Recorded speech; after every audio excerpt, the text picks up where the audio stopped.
요엘 선지자, 요엘의 뜻은 뭔가? 여호와는 하나님이시다. 엘이 하나님이잖아요. 여호와는 하나님이시다. 여러분, 요엘은 이 이름을 통해서도 우리가 유추를 해보면은 당시 우상 숭배가 이스라엘 백성들 가운데 얼마나 만연되어 있었습니까? 그런데 여호와는 하나님이시다 이런 이름을 지을 정도로 요엘의 가정은 믿음의 가정이었을 것이다. 우리가 짐작할 수가 있고요. 여러분과 저도요, 성경 인물들 보면은 또 사무엘의 가정도 그렇고 또 세례 요한도 그렇고 그들의 부모님들이 다 여러분 경건한 자들 아니었습니까? 여러분, 정말 경건한 믿음의 부모로부터 또 경건한 또 자녀가 나오고 또 그 자녀부터 또 믿음의 경건한 후손들이 나옵니다. 그래서 우리는 정말 믿음의 명문가문이 되기를 사모해야 되고 우리가 하루하루 믿음의 삶을 살아가야 돼요. 주님과 동행하고 주님을 사랑하면요, 자손 대대로 믿음의 경건한 자손이 나올 것입니다. 조나단 에드워즈, 미국의 신학자이자 또 하나님의 종 아닙니까? 이 후손을 추적해 봤더니 정말 다 경건한 그런 믿음의 후손들이 배출된 거 우리가 볼 수 있지 않았습니까? 사랑하는 여러분, 여러분과 우리 모두가 믿음으로 살아서 하나님을 경외해서 믿음의 명문 가문을 이루시기를 간절히 축원합니다. 자, 요엘서가 언제 지어졌는가? 저작 연대에 대해서는 여러 견해가 있지만 BC 830년경 요아스 왕 통치 초기다, 또는 BC 400년 바벨론 포로 이후다라는 두 견해가 있는데 우리 뒷것을 우리는 좀 많이 봅니다. 그 이유는 뒤에 좀 더 살펴보도록 하겠습니다. 기록 장소는 예루살렘으로 보고요, 대상은 주로 남유다 백성들을 대상으로 이 요엘서를 썼습니다. 또 이방인들을 대상으로 한 메시지들도 담겨져 있죠. 여러분, 요엘 선지자는 남유다 왕 요아스 왕 시대 때 활동을 하였습니다. 이때는 그래도 좀 뭐랄까 국제적으로 좀 편온한 시기였습니다. 여러분, 요아스 왕 기억나시죠? 여호야다 제사장이 요아스를 어렸을 때 가까서 생명을 보존하지 않습니까, 여러분? 이 아이를 숨기고 있다가 이제 때가 됐을 때 왕으로 세우고 또 여호야다 제사장이 이 요아스 왕을 하나님 율법으로 계속해서 지도하며 잘 이끌어 줬습니다. 자, 그런데 문제는 여호야다 제사장이 죽고 난 다음에 요아스 왕이 타락하죠. 이것에 대해서 여호야다 제사장의 아들 스가랴가 지적합니다. 그러니까 이 요아스 왕이 받을 만한 인격이 안 돼요. 받을 만한 믿음이 안 돼요. 그래서 이 여호야다 제사장의 아들 스가랴 선지자를 죽이지 않습니까, 여러분? 하나님께서 얼마나 진노하시겠습니까? 이때 메뚜기 재앙이 남유다를 뒤덮은 겁니다. 그래서 초토화가 된 거예요. 곡식들을 다 먹어치운 겁니다. 하나님의 또 그 죄에 대한 심판이 될 수도 있습니다. 자, 여러분, 우리가 요엘서를 보면은 두 가지 핵심어가 나오는데 메뚜기와 성령이죠, 여러분. 자, 여러분, 엄청난 수의 메뚜기가 날아와서 폐역한 유다 민족의 땅을 황폐화시켰습니다. 자, 이것이 뭘 의미하는지 아시죠? 이 자체로도 재앙이지만 이 메뚜기 재앙을 통하여 앞으로 임할 하나님의 심판에 대해서 하나님께서 요엘 선지자를 통해서 말씀하고 계신 것입니다. 이스라엘 유다 백성이 회개하지 않으면은 하나님이 바벨론을 들어서 남유다를 심판할 것이다. 그 메시지를 이제 주시는 거 아니겠습니까? 그러니까 너희들은 회개하라. 회개하라. 자, 또 하나는요, 이들이 이제 이스라엘 백성들에게 하나님께서 남종과 여종에게 성령을 부어줄 것이다. 근데 이스라엘 백성들에게만 부어주는 게 아니라 전 세계 모든 사람들, 주의 이름을 부르는 모든 자들에게는 성령을 부어준다고 약속을 하신 것입니다. 그것이 여러분 오순절에 여러분 성령이 임하면서 그 예언이 임하지 않았습니까?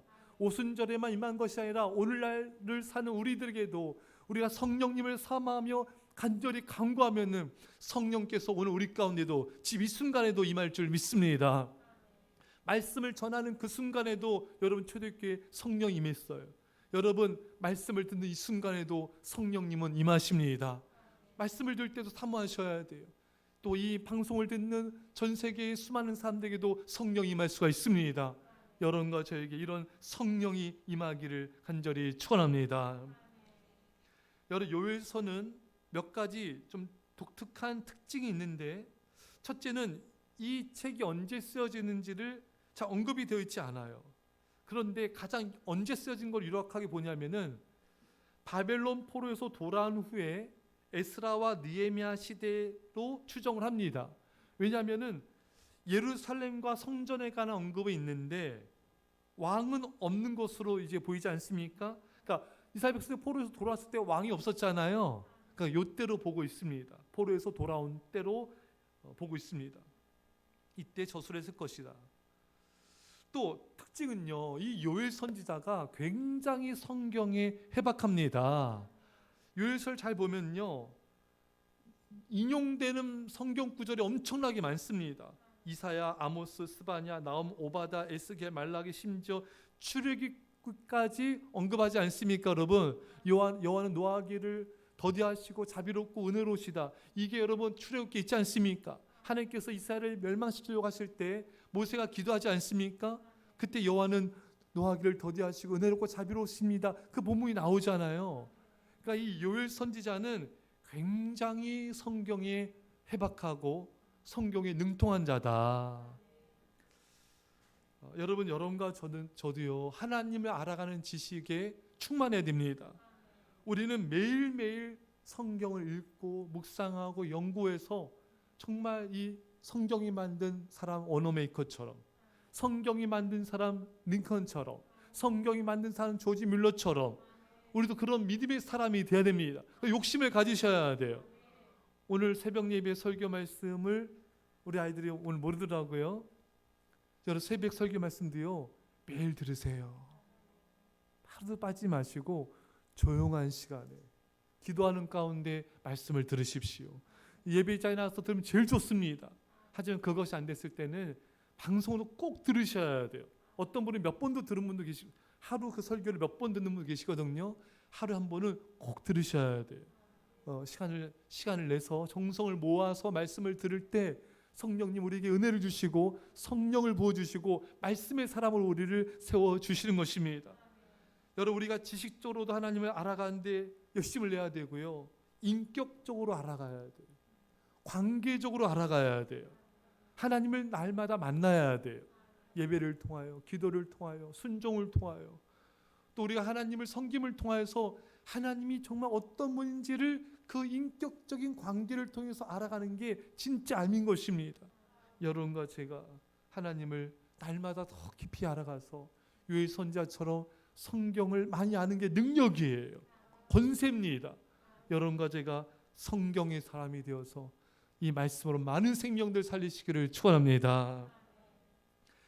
자, 또 이 요엘서는요, 이스라엘의 어떤 특정한 죄를 지적하지 않아요. 다른 성경책을 보면은 이제 그들의 어떤 우상 숭배, 바알 섬긴 거, 아스타롯을 섬긴 거, 또 애국과 아수를 하나님보다 더 의지한 것들, 이 죄를 조목조목 지적하지 않습니까? 하자 요엘은 이제 구체적으로 특정한 죄를 언급하지 않고 있는데, 자, 이것은 요엘 선지자가 이미 이스라엘의 죄에 대해서 알고 있고 또 하나님의 심판이 다가왔다고 이제 알려주고는 있지만 언급하지 않을 뿐인 것입니다. 자, 여러분, 자, 이렇게 우리 요엘서의 특징을 알고 요엘서 읽으면 훨씬 더 요엘서가 다 이해가 되고 다른 책과 비교를 하면서 또 파악할 수가 있습니다.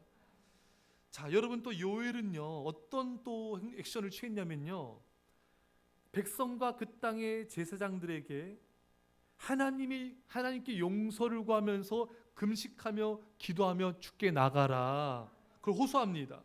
요엘서 1장 13절에 제사장들아 너희는 굵은 배로 동이고 슬피 울지어다. 제단에 수종드는 자들아 너희는 울지어다. 내 하나님께 수종된 자들아 너희는 와서 굵은 배 옷을 입고 밤이 새도록 누울지어다. 할렐루야. 그러니까 이 요엘 선지자는 제사장들과 백성들에게 너희들은 애통하라. 너희들의 죄를 놓고 애통해야 된다. 그래야지 하나님의 심판이 임하지 않게 된다. 우리 또 뒤에 보면 이 부분에 대한 좀 더 깊은 심층적인 내용이 또 나와요. 어쨌든 요엘 선지자는 백성들에게 또 제사장들에게 슬퍼하라. 너희 죄를 애통하라. 예수님께서 말씀하지 않았습니까? 마태복음 5장에 심령이 가난한 자는 복이 있나니. 우리 심령이 가난해야 돼. 죄 때문에, 우리 범죄함 때문에 이 죄를 놓고 아파하고 우리가 회개하고 우리가 마음이 가난해지면은 그 사람은 복된 자가 되는 것입니다. 요엘서는 또 여호와의 날이라는 주제를 굉장히 중요시하게 다루고 있습니다. 보면요, 요엘서 1장 15절에 슬프다 그날이여 여호와의 날이 가까워 왔나니 곧 멸망같이 전능자에게로부터 이르리로다. 요엘서 2장 1절에 이는 여호와의 날이 이르게 됨이니라 이제 임박하였으니. 자, 이 여호와의 날은 뭡니까? 앞으로 바벨론을 통해서 임할 심판을 뜻합니다.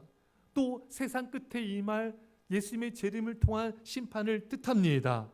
이 땅에 임할 하나님의 심판을 뜻하고요. 또 심판만 뜻한 게 아니라 하나님의 백성들에 대한 구원도 의미하고 있는 것입니다. 자, 대적들에게는, 하나님을 대적한 자에게는 하나님의 심판과 징계가 임하지만 하나님을 믿고 회개한 자들에게는 하나님의 자비와 긍휼이 구원이 임하게 된 것입니다. 따라서 여러분과 저는요, 회개하면 돼요. 우리 죄와 우상 숭배를 버리면 됩니다. 그러면 우리에게는 아무 문제가 되지 않아요. 예. 크고 심히 두렵도다 당할 자가 누구이라. 요엘서 2장 11절 말씀처럼 우리가 하나님의 심판대 앞에 어떻게 쓰겠습니까? 하지만 우리가 예수님의 보혈의 피를 힘입어서 우리가 죄를 회개하고 하나님 앞에 나가게 된다면 하나님 우리를 용서하여 주시고 우리를 구원하여 주신 것입니다. 그래서 우리가 회개하는 삶이 중요해요. 날마다 회개하는 삶이 참으로 중요합니다.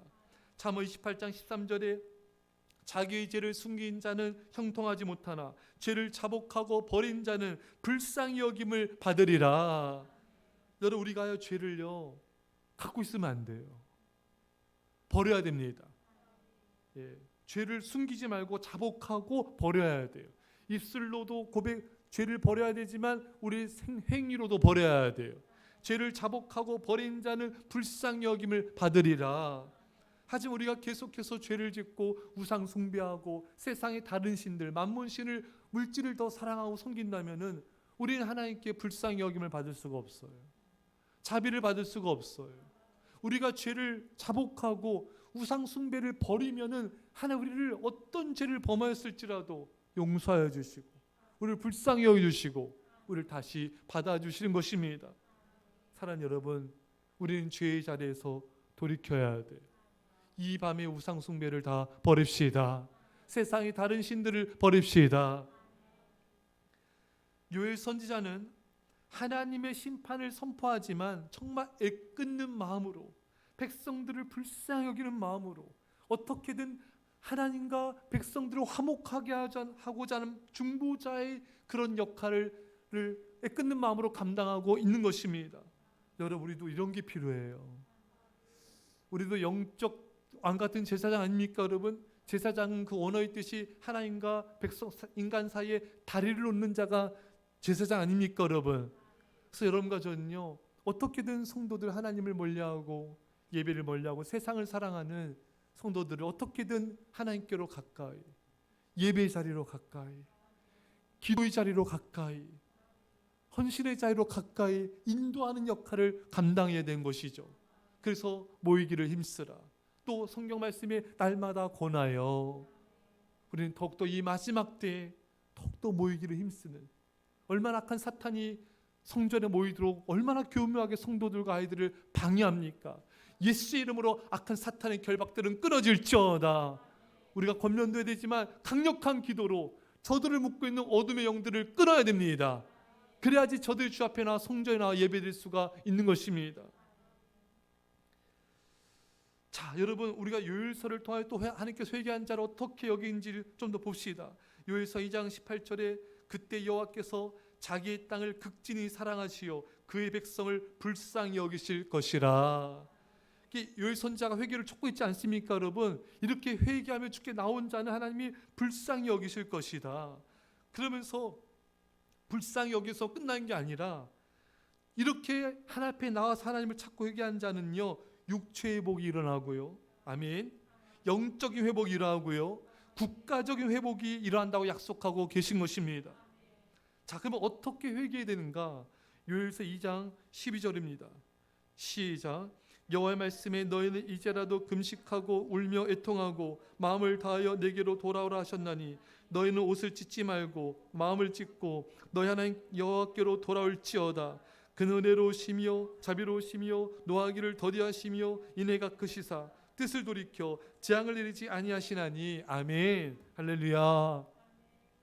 자, 요엘 선지자가 지금 뭘 말하고 있냐면요, 금식하라, 애통하라, 마음을 다하여 회개하라. 옷을 찢는 것이 아니라 마음을 찢어라. 왜 그 당시에 회개한답시고 옷도 찢고 회개 겉모습은 있지만 진정으로 회개하지 않은 자들이 많았던 것 같아요. 그건 회개가 아니다. 회개의 모양만 있으면 안 된다. 정말 가슴 아파하면서 죄를 아파하고 죄를 깊이 뉘우치고 죄 때문에 괴로워하고 눈물 흘리고 정말 하나님 앞에 이렇게 나오는 그런 사람, 그 사람의 회개를 하나님이 받아주신다는 것입니다. 여러분, 오늘날 많은 사람들이, 많은 오늘 현대 교인들이 회개하지만 그냥 몇 마디 입술로 고백하고 끝내버려요. 자신의 죄에 대해서 깊이 통렬하게 가슴 아파하거나 자신의 죄 때문에 괴로워하거나 자신의 죄 때문에 눈물로 이렇게 슬퍼하거나 이런 게 없어요.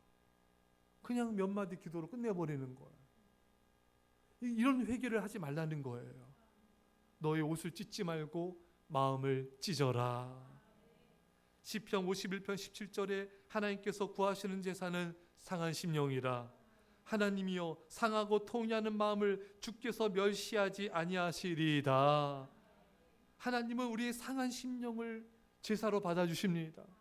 이게 진짜 하나님 기뻐하시는 제사라는 거예요. 정말 죄 때문에 이 다윗이 얼마나 상한 심령으로 회개합니까? 내가 범죄했습니다. 내가 못해서부터 내가 죄인입니다. 정말 이렇게 상한 심령으로 회개하고 주여 저를 불쌍히 여겨주십시오. 이렇게 상한 심령으로 회개한 자는 하나님께서 기뻐 받아주신다는 것이고, 그 상한 심령의 제사를 하나님이 연락하여 주시고 그 사람을 무시하지 멸시하지 않으신다는 것입니다. 요엘 선지자는 그 회개를 강조하고 있는 거예요. 애통하라, 애통하라, 옷을 찢지 말고 마음을 찢어라. 여러분, 언제 한번 그런 회개를 요즘에 해봤습니까? 우리 한번 뒤돌아봅시다.